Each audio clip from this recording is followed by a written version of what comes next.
শিক্ষার্থীরা, তোমাদের অর্ধবার্ষিক পরীক্ষা গার্হস্থ্য বিজ্ঞান এই সাবজেক্টটির যে প্রশ্নপত্র হবে সেটি অনেকটাই ব্যতিক্রম। এখানে অনুসন্ধানমূলক কাজ, ব্যবহারিক কাজ, প্রজেক্ট, অ্যাসাইনমেন্ট, সংক্ষিপ্ত প্রশ্ন, এমসিকিউ, বড় প্রশ্ন সবগুলো বিষয় মিলেই কিন্তু তোমাদের 50 নম্বরের পরীক্ষা হবে। আচ্ছা, এক এক করে সবগুলো বিষয় দেখাচ্ছি। তবে ক্লাসটি শুরুর পূর্বে সবার প্রতি রিকোয়েস্ট থাকবে, যারা এই চ্যানেলে নতুন অবশ্যই চ্যানেলটি সাবস্ক্রাইব করে রাখবা, যারা করেছো তাদেরকে অসংখ্য ধন্যবাদ। আচ্ছা দেখো, তোমাদের এখানে শ্রেণীভিত্তিক কাজ, এটার মূল্যায়ন হচ্ছে 20 নম্বর, ঠিক আছে, কিন্তু মোট পরীক্ষার যেটা মূল্যায়ন সেটা হচ্ছে 50। সেক্ষেত্রে শ্রেণীভিত্তিক কাজে হচ্ছে 20 নম্বর। এখানে কি কি কাজ, যেমন নিচের উল্লিখিত যে কোনো দুটি কাজ সম্পূর্ণ করে, একটাতে 10 করে, দুইটা কাজ 20।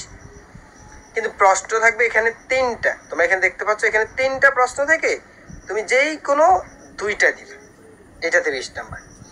এরপরে দেখো, অনুসন্ধানমূলক কাজ, ব্যবহারিক কাজ, প্রজেক্ট, অ্যাসাইনমেন্ট যেই কোনো একটা 10 নম্বর। যেমন এখানে দেওয়া আছে মানুষের একান্ত নিজস্ব সম্পদ সম্পর্কে একটি অ্যাসাইনমেন্ট তৈরি করো, অথবা শিল্পনীতির গুরুত্ব সম্পর্কে একটি প্রতিবেদন তৈরি করো। যে কোনো একটা দিবা, 10 নম্বর, ঠিক আছে, যেটা তুমি ভালো পারো বা যেটা পারো সেটা দিবা। আচ্ছা, এরপরে দেখো শ্রেণী অভিক্ষা, এইখানে কিন্তু তোমাদের 20 নম্বরের পরীক্ষা।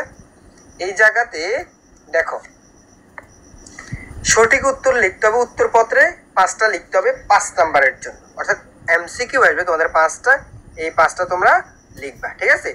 আচ্ছা, এরপরে দেখো তোমাদের এখানে আরো রয়েছে যে নিচের কোন ক্ষেত্রে পাইমের আচ্ছা, এটা তো এমসিকিউ। এরপরে দেখো সংক্ষিপ্ত প্রশ্নের উত্তর দাও, যে কোনো 5টি সংক্ষিপ্ত প্রশ্ন উত্তর, একটাতে 2 করে, 5টা সংক্ষিপ্ত প্রশ্ন হচ্ছে 10 নাম্বার, ঠিক আছে। তো এখান থেকে বাছাই করে তুমি যেই 5টা ভালো পারো সেই 5টাই দিবা, ঠিক আছে। আচ্ছা, এরপরে দেখো রচনামূলক অংশ। রচনামূলক অংশ, এখানে রচনামূলক প্রশ্ন, এখান থেকে থাকবে তোমাদের যেই কোনো একটা প্রশ্ন উত্তর দাও, একটাতে 5। তো এখানে 2টা প্রশ্ন রয়েছে, 2টা থেকে যে কোনো একটা দিবে, ঠিক আছে। তো এইভাবেই মূলত তোমাদের প্রশ্নপত্রটি প্যাটার্নটি সাজানো হবে। এটা আমি তোমাদেরকে জাস্ট একটি নমুনা প্রশ্নপত্র দেখাচ্ছি অর্ধবার্ষিক পরীক্ষার। সো এগুলো হচ্ছে অ্যান্সার।